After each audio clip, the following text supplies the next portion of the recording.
या कांग्रेस शिवसेना के जो उद्धव गुट के नेता बोल रहे हो सिर्फ और सिर्फ माहौल बना रहे, कुछ नहीं है, हवाबाजी है सब? देखिए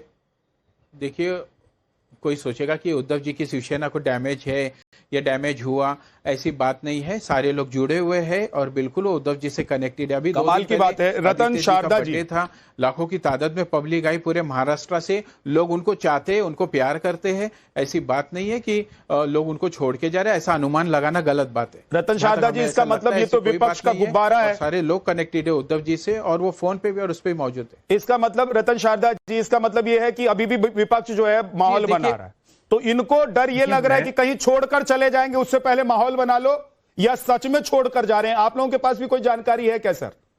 मुझे बड़ा संतोष है कि शिवसेना के यहाँ जो प्रवक्ता आए हैं उनको बड़ा विश्वास है कि उनका कोई व्यक्ति को छोड़ के नहीं जा रहा, वो उद्धव ठाकरे के साथ है। ये विश्वास शिवसेना के लिए अच्छा है। सच्चाई कुछ और है, हम जानते ही हैं। अब सर, जब से उद्धव बने हैं शिवसेना के प्रमुख, तो अब मैं कहूँगा कि वो राहुल गांधी के महाराष्ट्र के वर्जन है। फर्क इतना है कि उनका उत्तराधिकारी है, राहुल गांधी उत्तराधिकारी नहीं है।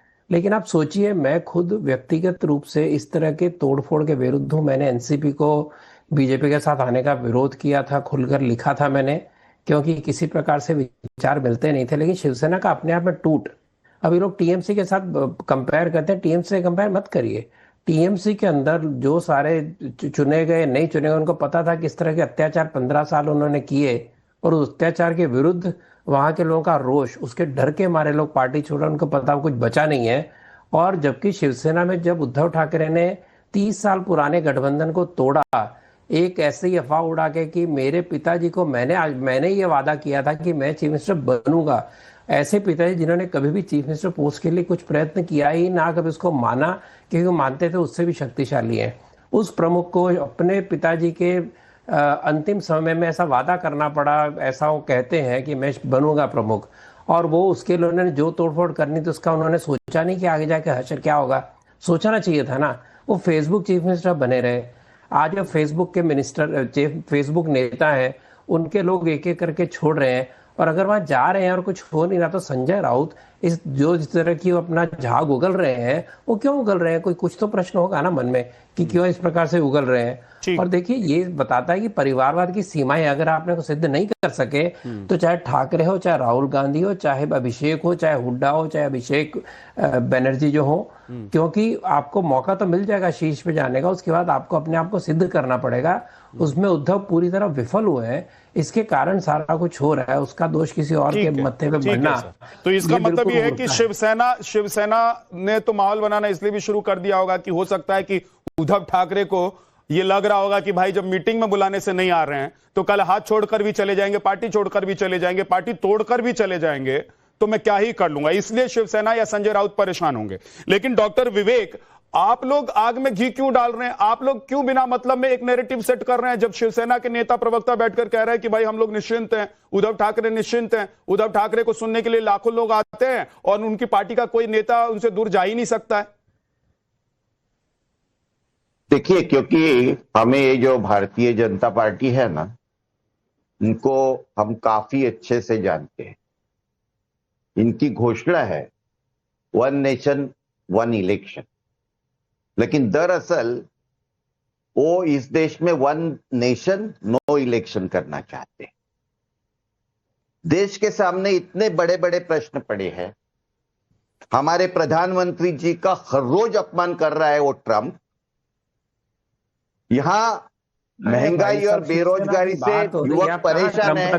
बीच में नहीं, आप राजकीय विश्लेषक हैं, प्रवक्ता मत बनो। आप बीजेपी के प्रवक्ता मत बनो। बीच में नहीं बोलना, बीच में नहीं बोलना। आप सही बात करिए ना। आपको मुझे सही बात करने वाले, बोलने वाले आप एंकर है क्या? आप एंकर है? आप राजनीतिक विश्लेषक है, विश्लेषक रहिए। देखिए, मुझे कहना यह है कि इस देश में बेरोजगारी के, नीट के कितने समस्याएं हैं, और ये जो सरकार है ये पार्टियां तोड़ने के लिए उताविल है। मैं तो ये कहता हूं, आपको तोड़ा, टीएमसी को तोड़ा, क्यों तोड़ रही है? अब ये शिवसेना को तोड़ने की कोशिश चल रही है। क्यों तोड़ रही है सर? कोई मेजोरिटी में नहीं है क्या? नहीं, मैं वही तो मैं बता रहा हूं, आप मुझे बोलने दो। देखिए, ये जो पार्टी है, ये पार्टी आरएसएस से बनी है और उनका जो एक ही तत्व है वो एक चालकानुवर्तित्व है। और भारतीय संविधान में जो फेडरल स्टेट की कल्पना है, उस कल्पना के ये विरोधी है। ये भारतीय संविधान के विरोधी पार्टी है। आपने देखा होगा पीछे जब ये महिला आरक्षण विधेयक और डिलिमिटेशन का बिल जो लाया था, वो बिल पूरे लोगों ने एकजुट से परास्त कर दिया, उसका पराभव कर दिया। और बीजेपी की ये मंशा है कि हमें कौन पराभूत करने वाला है, हम तो यहां के दादा है। जैसा वो अमेरिका का दादा ट्रंप है ना, वैसे यहां को 56 इंच वाला जो नॉन बायोलॉजिकल पुरुष है वो यहां का दादा है और ये दादागिरी वो करना चाहते। और आप लोग दादा के अगर यहाँ जो राजनीतिक विश्लेषक बैठे उनको मालूम नहीं होगा। विवेक जी, तो आप लोग मतलब आप लोगों में इतनी हिम्मत नहीं बची हुई है कि कोई अगर दादागिरी देश में कर रहा है तो उससे लड़ सके। आपको नेता भाग रहे कि नहीं मुझे उधर जाना है, उधर जाना है। पूरे निश्चिंत रहिए, भारतीय संविधान हाथ में लेकर उसकी रक्षा के लिए हम प्रतिबद्ध हैं। ये बताइए, और बीजेपी को जितनी जिसके घर में चोरी हो रही है, जिसके घर में चोरी हो रही है शिवसेना उद्धव गुट, वो उसके प्रवक्ता बैठकर कह रहे हैं कि भाई हम लोग तो निश्चिंत हैं। आप लोग क्यों आग लगा रहे हैं सर विवेक जी देश में? हम कोई आग नहीं लगा रहे हैं। उनके प्रवक्ता क्या बोलते हैं उनका मत है, लेकिन भाजपा के जो एक प्रवक्ता है, शिंदे गुट के जो एक प्रवक्ता है, वो क्या बोल रहे हैं उसके ऊपर तो ध्यान देना। हम किसके ऊपर ध्यान देंगे?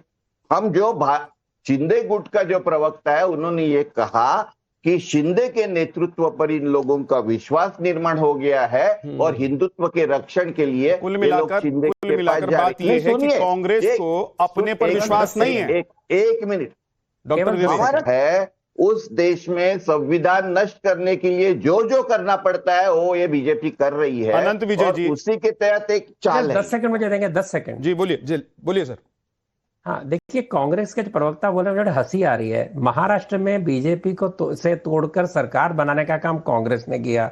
गोवा में बीजेपी को तोड़ के सरकार बनाने का, उसको मुख्यमंत्री बना के कांग्रेस ने किया। झारखंड में वहां के नेता को उठा के उन्होंने वहां उसको मुख्यमंत्री बनाया। इसलिए इनके तो मुझे शोभा नहीं देता ना। जो शस्त्र आपने उपयोग किए तो सारे सत्य है, दूसरा करे तो बड़ा सत्यानाश है। तो ये ऐसा क्या मुझे बोलने दो, अभी मुझे बोलने दो। गोवा में क्या किया? गोवा में किसने किसको तोड़ा? जरा बताइए ना, गोवा में कौन लेके गया था कामत को? कौन लेकर गया था चीफ बनाने के लिए? आप क्या कौन लेकर गया था कामत को? एक स्वयंसेवक को कांग्रेस का चीफ मिनिस्टर किसने बनाया? ये बताइए ना मुझे। कामत स्वयंसेवक था? अरे क्या बात कर रहे हैं? वो खुद कहता है वो बीजेपी का तो था ना, आपका तो नहीं था ना। दिव्य ज्ञान है, आपने बनाया ना उसको। आप कांग्रेस को विरोध करने के लिए यहाँ आए हैं। आपके पाप आपके सामने धुल रहे हैं, आप उसमें आश्वस्त रहिए। अच्छा सर, अभी गोवा पर नहीं जाते हैं, शिवसेना उद्धव पर रहते हैं। गोवा किसने निकाला? गोवा इन्होंने नहीं, मैं नहीं ले जा रहा हूँ। मैं इनको ये कहना चाहता हूँ, डिरेल हो जाएगी डिबेट। मैंने आपकी कमजोर हाथ रखा। मैंने आपकी डॉक्टर विवेक जी एक सेकंड, डिरेल हो जाएगी, वक्त जाया होगा, फायदा नहीं होगा। मैं वापस आऊंगा आपके पास। एक बार अनंत विजय जी के पास में जा रहा हूं। अनंत जी, मुझे ये बताइए, शिवसेना के प्रवक्ता बैठे हुए, उद्धव गुट के प्रवक्ता बैठे, वो कह रहे हैं कि वो निश्चिंत है, उनको कोई दिक्कत नहीं है। संजय राउत माहौल बना रहे हैं कि भैया बेस प्राइस ही 50 करोड़ है। टीएमसी के नेता कह रहे हैं कि भैया हर महीने करोड़ का भी ऑफर है, बेस प्राइस जो है वो सो है ही। दूसरी तरफ यह है कि भाई मॉनसून का सेशन आने वाला है, उससे पहले ऐसा लग रहा है कि आंधी तूफान बारिश हो रही है। चारों तरफ माहौल ऐसा बना हुआ है कि सब टूट रहे हैं और टूट टूट के कोई अलग धड़े में चले जा रहा है, कोई इधर आने की कोशिश कर रहा है, एनडीए में शामिल होने की कोशिश कर रहा है। कुछ तो नेता ऐसी पार्टी के साथ भी जुड़ जा रहे हैं जिसका बहुत नाम भी नहीं है। क्या चल रहा है सर देश में?